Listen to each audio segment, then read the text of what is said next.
We all know that the imperialistic rule had transformed India into a colony.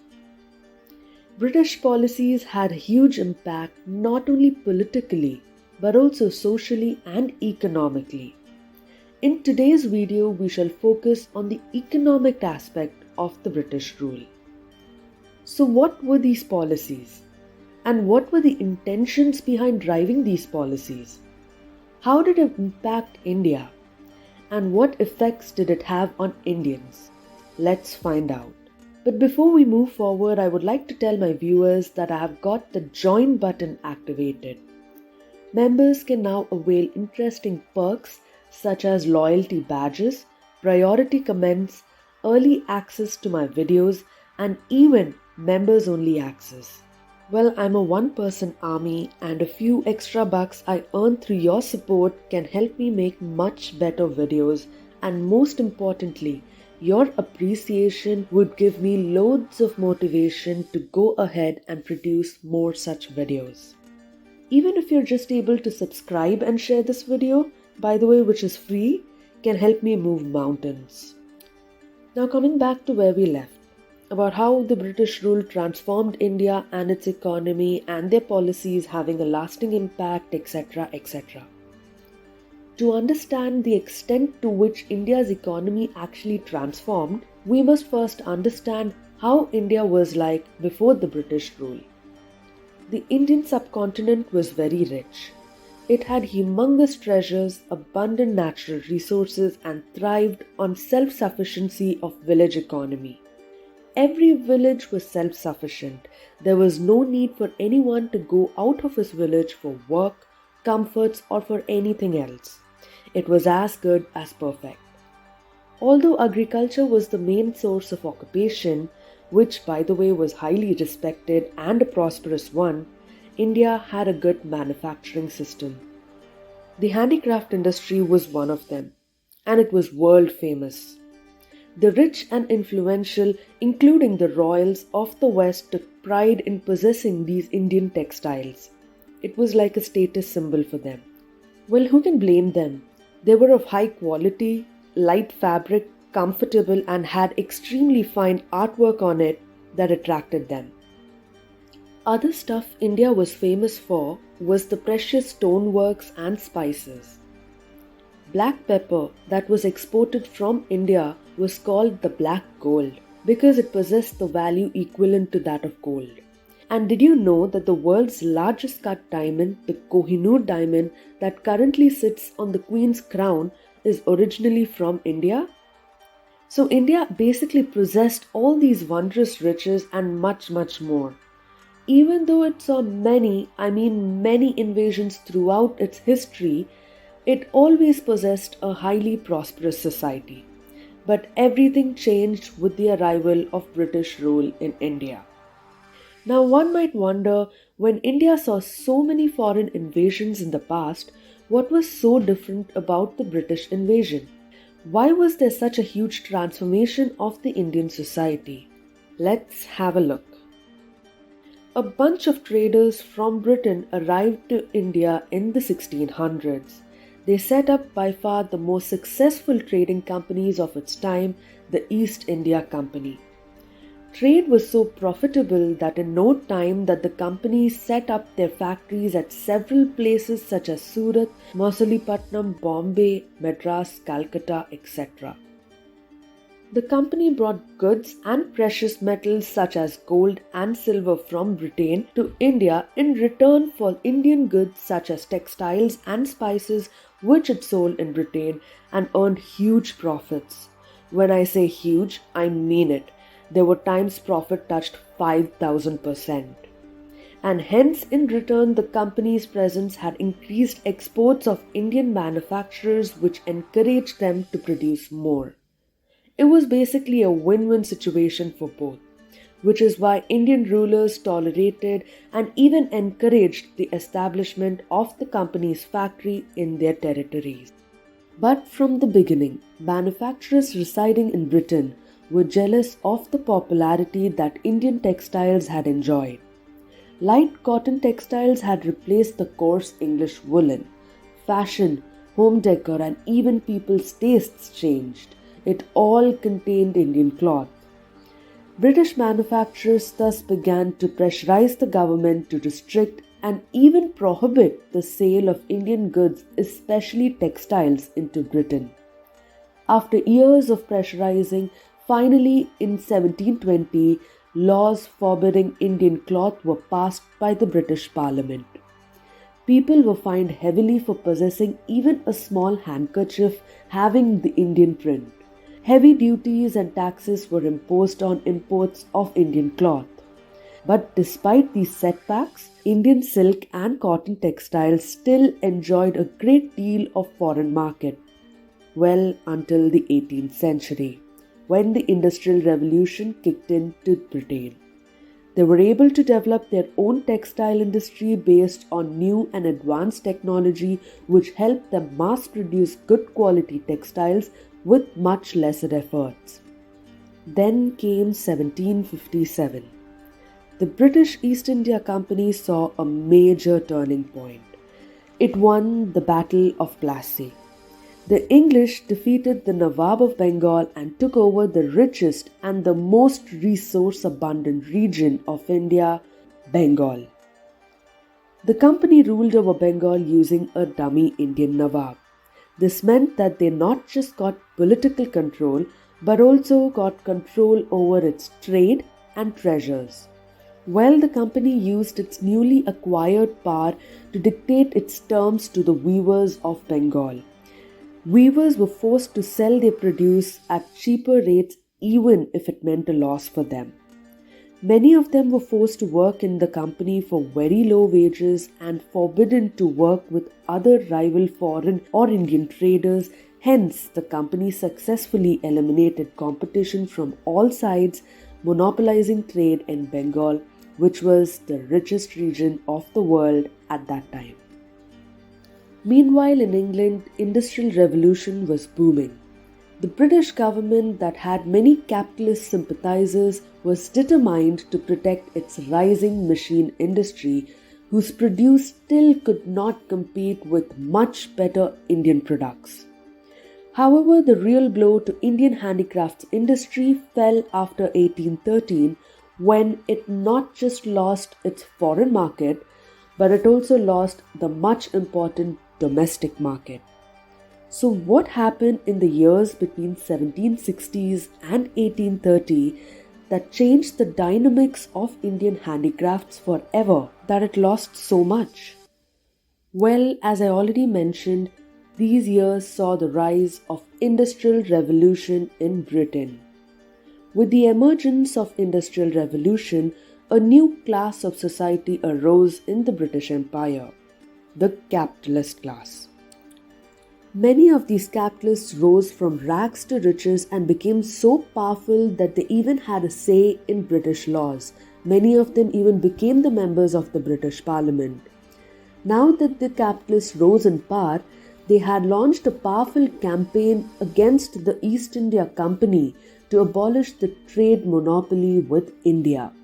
They were in search for a bigger market, and what bigger market than India, right?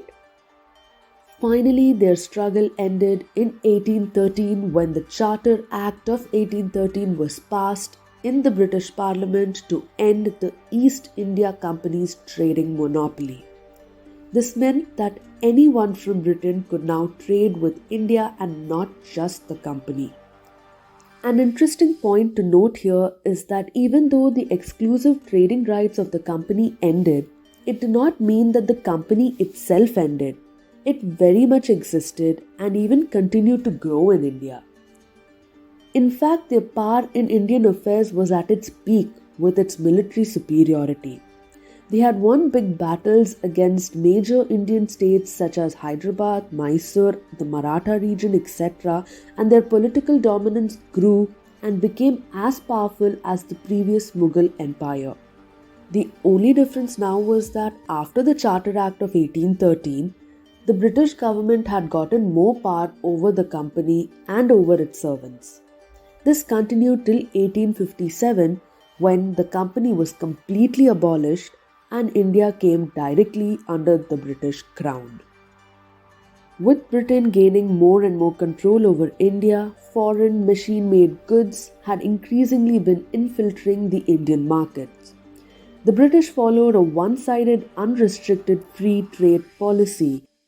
Under this policy, British goods could freely flow into the Indian market without having to pay any duties at all, while Indian goods were not allowed to enter the British market. Even if a few Indian goods were allowed, it was very expensive. Indian traders had to pay extremely huge taxes and duties. There were times when duties were as high as 400%. Yes, that's how bad it was. With British goods being dumped in the Indian market and British controlling the prices of both Indian as well as British goods in the Indian market, British goods obviously had a clear advantage over the Indian produce in its domestic market, thereby making Indian handicrafts suffer. In fact, the British went so far to gain full advantage that it also developed an education system in India, not to educate the people for the welfare, but to make sure they develop a taste for British produce and become useful for the British rule in general. That's how much the British were greedy for the Indian market.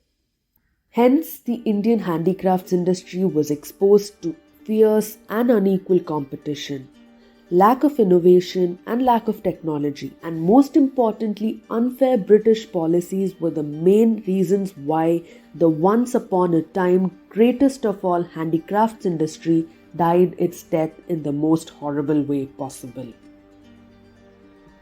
With the handicraft industry coming to an end, millions of Indian weavers lost their jobs. They had to look for a new source of living. Many of them ended up becoming farmers, and to this day we see an overcrowding of the agricultural sector in India, and now we know the root cause why.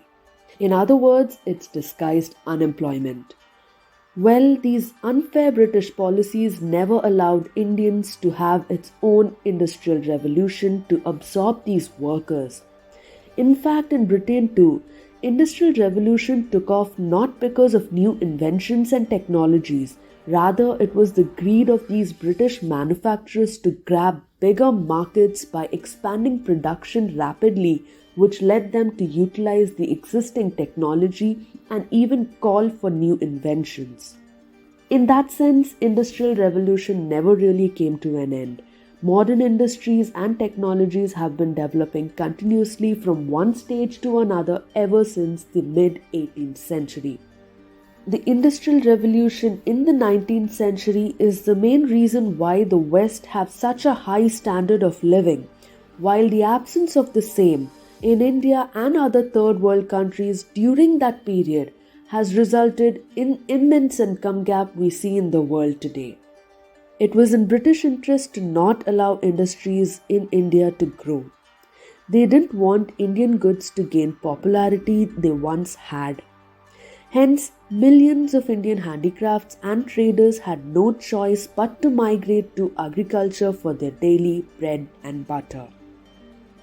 It was not that peasants were doing any better. Their condition too was as horrible as that as craftsmen. They were under tremendous pressure of paying taxes, land revenue, and mass producing raw materials for British industries with minimal facilities and low pay. Agriculture in India was backward and lacked upgradation. Leave alone technology, it lacked even the basic facilities for cultivation such as irrigation. So basically, after the systematic collapse of Indian manufacturing, India was transformed into a supplier of raw materials to feed the hungry British machinery. Instead of exporting expensive handicrafts, India was now forced to export raw cotton, raw silk, indigo, tea, food grains, opium, etc., which were in short supply in Britain. All exports were cheap and rates were carefully determined by British using their one-sided trade policy. So while the wealth drained out of India, Britain prospered at the cost of Indian welfare and even became the most powerful countries of the world of that period. Hence, no historian can deny the fact that India was the pivot of the British Empire. If it lost any other colony, it probably could have survived. But had it lost India, that's it. It would have ended its world domination then and there. The British, as I told you, earned huge revenues from India. It used all its revenues for stuff like its purchases of exports to meet the costs of conquests and consolidate the British rule, to pay for employment of thousands of Englishmen in administrative as well as military positions at salaries that were fabulously high, and etc. etc. The burden of all this mainly fell on the Indian peasant.